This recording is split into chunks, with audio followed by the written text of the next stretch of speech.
Когда-то, казалось, Беатрис Алмейда держала весь мир на кончиках своих пальцев.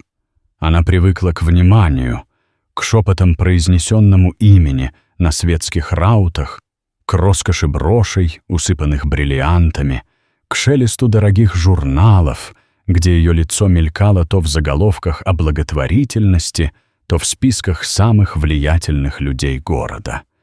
Ее жизнь была прекрасным спектаклем. Фуршеты в отелях с видом на город, уикенды на частных виллах у моря, стратегии для новых бизнес-проектов и ужины в окружении таких же уверенных в себе людей. Но огромная трагедия, автомобильная катастрофа, перелом позвоночника, отказ ног разделила жизнь на «до» и «после».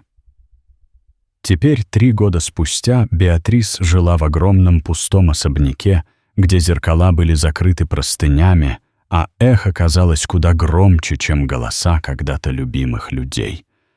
Каждый ее день был похож на тот же бесконечный, потускневший фильм. Попытка позавтракать, робкая просьба к сиделке переставить кресло ближе к окну, долгие часы одиночества, и лишь иногда, когда город тонул в аромате жасмина, у нее появлялось желание выйти одна в городской парк. Здесь, среди деревьев, подальше от любопытных глаз прессы и бывших друзей, она могла ощутить себя не знаменитостью и не жертвой, а просто человеком, который когда-то жил и мечтал. В тот день, когда едва заметный осенний дождь подчеркивал ее одиночество, Беатрис снова выбралась в парк. Как всегда, она спряталась у фонтана, делая вид, что читает или слушает музыку. Но мысли были где-то далеко, в тех годах, когда она легко бросалась в омут новой любви или подписывала миллионные контракты с улыбкой ребенка. Тогда рядом с ней вдруг возник мальчик. На первый взгляд, как и сотни других в этом большом городе. Ему было не больше 7 лет, большие бесстрашные глаза, темная кожа и смешные вихры на затылке, словно он недавно вырвался из веселой возни с друзьями. Он подошел без тени робости, сел у ее ног и, вздохнув, выдал: «А вы знаете, что я могу заставить вас снова ходить?» Уверенно и весело, будто это самое обычное дело на свете. Беатрис машинально оглянулась по сторонам. Не смотрит ли кто? Неужели кто-то решил посмеяться над ее бедой? Она позволила себе сухой смешок, непривычный в эти давно одинокие дни. Но мальчик не ушел и не покраснел, как сделало бы большинство взрослых. Вместо этого он внимательно посмотрел ей в лицо, будто читал не внешность, а мысли. «Я правда могу. Меня зовут Педро, и я знаю, как вам помочь», — быстро добавил он. «Вы не похожи на человека, который разучился ходить по-настоящему. Просто однажды вы научились не верить в себя». Эти слова прозвучали странно серьезно для ребенка, и Беатрис не сдержалась. У всех иногда бывают неприятности, Педро. Но я не думаю, что это можно исправить детским советом. Вместо обиды мальчишка только улыбнулся. Его уверенность была такой естественной, что Беатрис невольно почувствовала невидимую перемену в напряженном воздухе между ними. Чтобы снова начать ходить, немного задумчиво произнес он, глядя на свои руки, нужно сначала полюбить себя. Бабушка всегда так говорила. Беатрис почувствовала, как внутри нее дрогнуло что-то мягкое, забытое. Возможно, впервые за эти годы кто-то не жалел ее, а говорил с ней честно и даже дерзко. Ей захотелось узнать, что за бабушка у такого странного мальчика. «А твоя бабушка кто?» Педро чуть склонил голову, и глаза его сверкнули озорным светом. «Донья Кармен Силва. Она раньше работала у вас. Я все про вас знаю. И про жемчужное ожерелье, и про Рикардо.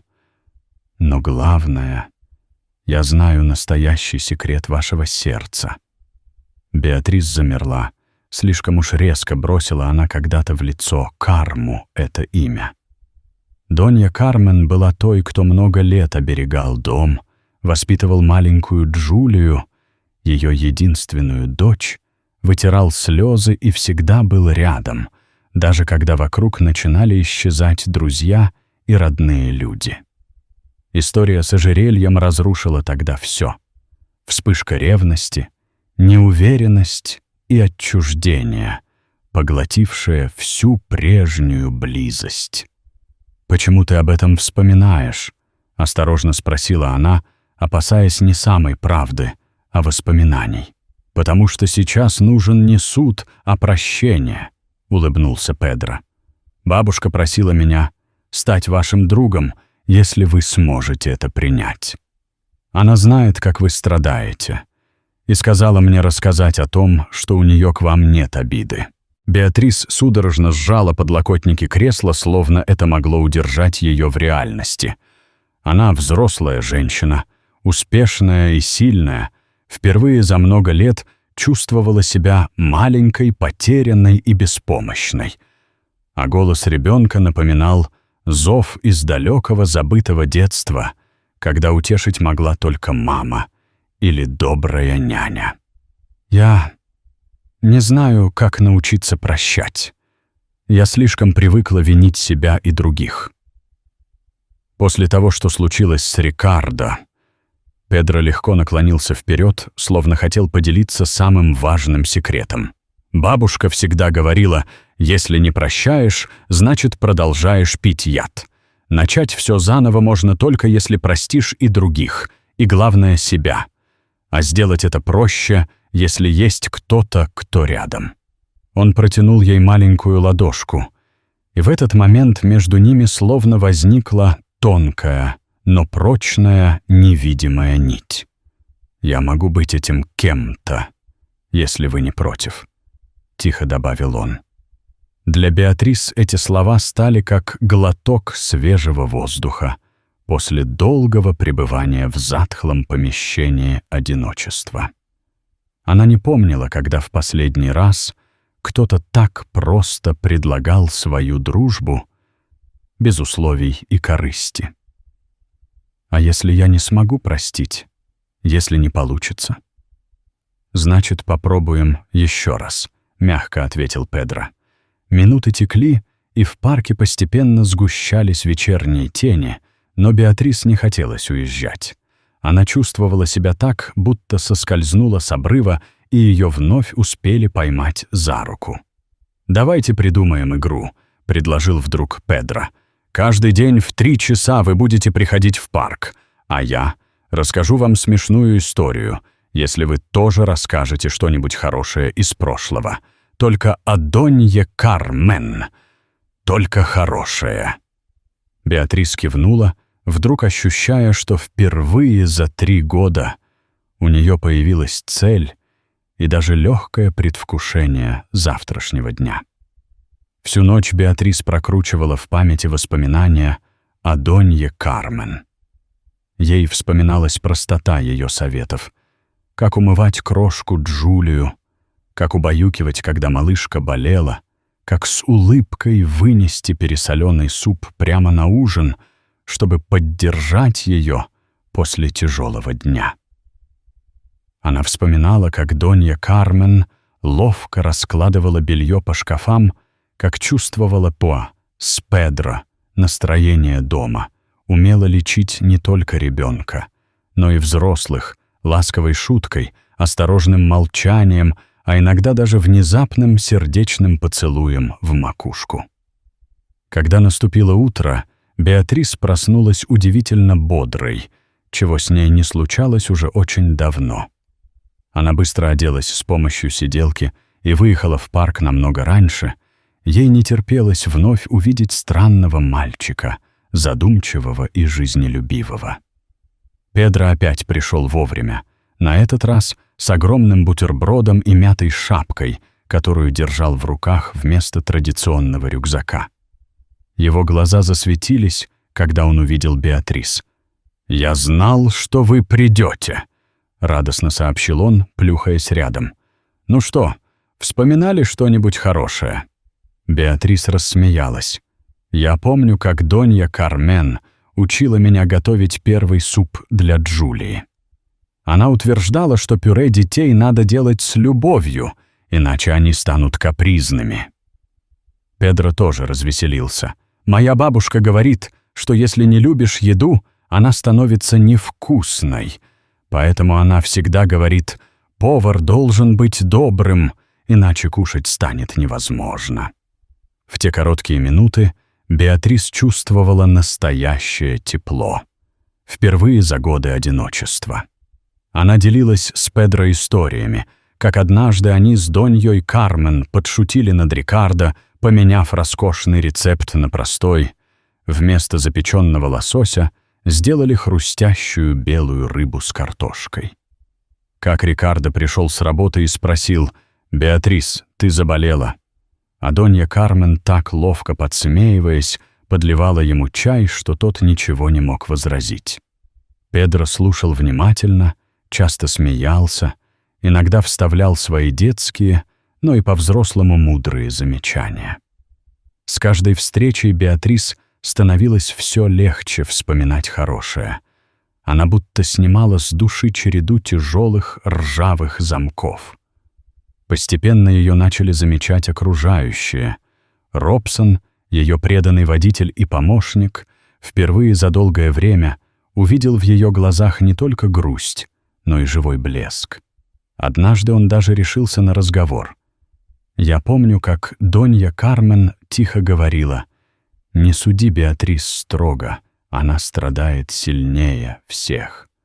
Она знала истину о том ожерелье, но берегла правду, пока вы сами не станете готовы ее узнать.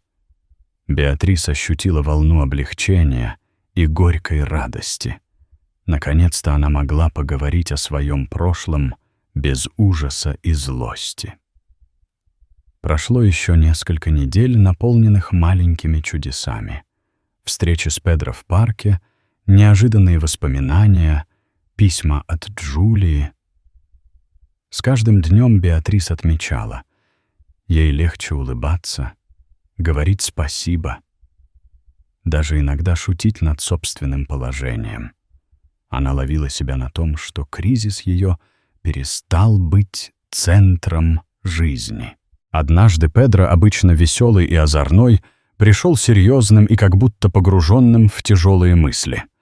Он признался: «Я должен рассказать вам еще кое-что о бабушке. Мои родители работают с утра до ночи. У них 3 работы, чтобы оплатить лекарства и визиты к врачам. У бабушки болит сердце, и для операции нужны большие деньги». Беатрис почувствовала, как внутри нее вспыхнула боль. Нет, не та физическая, к которой давно привыкла. Эта боль была новой, желание помочь, стать нужной и деятельной, а не просто ждать чуда. Она тут же попросила Робсона осторожно разузнать, где Донья Кармен, что за клиника и сколько стоит операция. Она просила лишь об одном — не раскрывать, что с финансами помогла именно она. Робсон все понял без слов и отправился по ее просьбе, вернувшись к вечеру со всеми деталями. «Почему вы хотите помочь бабушке?» — спросил Педро с удивлением. «Она ведь всегда говорила, что пусть жизнь у нас тяжелая, но мы справимся сами». «Потому», — мягко ответила Беатрис, «что иногда чудеса случаются, когда мы тоже помогаем чуду прийти. Я много лет ждала, когда-нибудь кто-нибудь протянет мне руку. Теперь настало мое время для этого». Внутренняя тревога Беатрис росла с каждым днем. Она не могла найти себе места, часто выглядывала в окно, ловила звонки от Робсона, чтобы узнать новости. Педро стал приходить понурым. Однажды он рассказал: «Сегодня ночью бабушке стало так плохо, что я подумал, она больше не проснется». Мама плакала всю ночь. Для Беатрис наступил момент, когда она не смогла больше сидеть в 4 стенах. Она выбралась в парк, не дождавшись положенного времени, надеясь, что Педро придет хотя бы на минуту. и дождалась. Мальчик прибежал весь растрепанный, со следами слез на щеках. «Все будет хорошо, Педро. Иногда самое важное чудо случается не только для одного человека, а для всей семьи». В этот же вечер Робсон сообщил: деньги на счет поступили, операция назначена на сегодня. Все было устроено тихо, через анонимный фонд. Сердце Беатрис наполнилось чистым, новым светом. Теперь она могла не только мечтать, но и действовать. Завтра пришло письмо от самой Доньи Кармен через Педро. «Дорогая Беатрис, спасибо за цветы. Петунии всегда были символом поддержки, ведь их любят только в тех домах, где кто-то по-настоящему заботится. Спасибо тебе за то, что помнишь». Для Беатрис это стало первым шажком к прощению. Она купила для Доньи Кармен огромный букет. Петунии, бегонии, фиалки — все те цветы, про которые когда-то сама шутила. В этом доме даже сорняки становятся цветами, если их коснется рука Доньи Кармен. Прошла неделя, и вдруг Педро вбежал в парк, сияющий со слезами на глазах. «Бабушка выздоровела, она улыбается и зовет вас в гости. Правда, говорит, что не хочет, чтобы вы видели ее старой и слабой, но очень скучает». В больничной палате Беатрис впервые за 3 года взглянула в глаза Доньи Кармен. Та была худая, осунувшаяся, но взгляд ее был прежним, мягким, наполненным другой, настоящей нежностью. «Прости меня», — прошептала Беатрис, едва справляясь со слезами. Донья Кармен аккуратно взяла ее руку. «Не держи зла ни на себя, ни на меня. Все, что было, уже ушло, а теперь пришло время жить дальше. Я всегда тебя прощала». Педро стоял рядом, сияя от радости. Робсон, наблюдавший за историей с самого начала, едва сдерживал улыбку. Его хозяйка снова начала возвращаться к жизни. А потом случилось настоящее чудо. Когда Педро взял Беатрис за руку и попросил представить, что Донья Кармен снова ухаживает за своими цветами в их прежнем доме, Беатрис вдруг остро почувствовала: она может пошевелить пальцами ноги. Впервые за годы скованности, безысходности и боли ее тело снова стало слушаться команд сердца. Первые, еще слабые, движения, потом робкие, несмелые шаги. Беатрис не верила своим глазам. Слезы катились по щекам, она смеялась и плакала одновременно, зажимая руку Педро и Доньи Кармен. На следующий день она решилась сделать больший шаг. Пригласила Донью Кармен и Педро жить в ее доме, чтобы продолжать вместе бороться за возвращение к жизни. Ее сад вновь наполнился ароматом детства. Джулия, вернувшаяся из Америки, увидела маму, идущую по зеленому газону, а Педро рассказывал Донье Кармен о своих успехах в школе.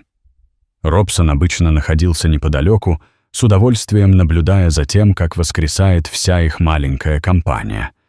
Но и этого было мало. За годы страданий Беатрис поняла: счастье — это не личная роскошь, а общая энергия, которую нужно обязательно отдавать дальше. Она продала часть принадлежавших ей компаний и открыла уникальный реабилитационный центр рядом с тем самым парком, где началось ее чудо. Здесь все строилось на особых принципах. Пациенты не просто проходили занятия с физиотерапевтами, а учились вновь доверять себе, вспоминать самые дорогие моменты детства, прощать родителей и детей, находить поддержку в группе. Сад центра был огромным, ухоженным, наполненным голосами детей, смехом, ароматом цветов. Тут Педро учился садоводству у Доньи Кармен, а новые пациенты сажали свои первые растения после долгих месяцев отчаяния. В центр пришла Марина, женщина, потерявшая после аварии не только способность ходить, но и веру в себя. Беатрис стала ей наставницей, рассказывая истории, поддерживая в самые тяжелые дни, а главное, позволяя вновь учиться любить маленькие успехи, вроде того, что получилось сесть, а не упасть. Постепенно Беатрис поняла, ее счастье выросло из маленького семени прощения в огромное дерево любви. Пациенты центра удивлялись, почему здесь все проще, чем в обычных клиниках. «Потому что здесь лечат не только тело, но и душу», — объясняла Беатрис. «Здесь тебя учат прощать, отпускать тяжесть прошлого и радоваться настоящему моменту». На Рождество Педро выступал перед всеми. Семья — это мы, те, кто выбрали быть вместе, кто помогает друг другу шаг за шагом находить свою дорогу.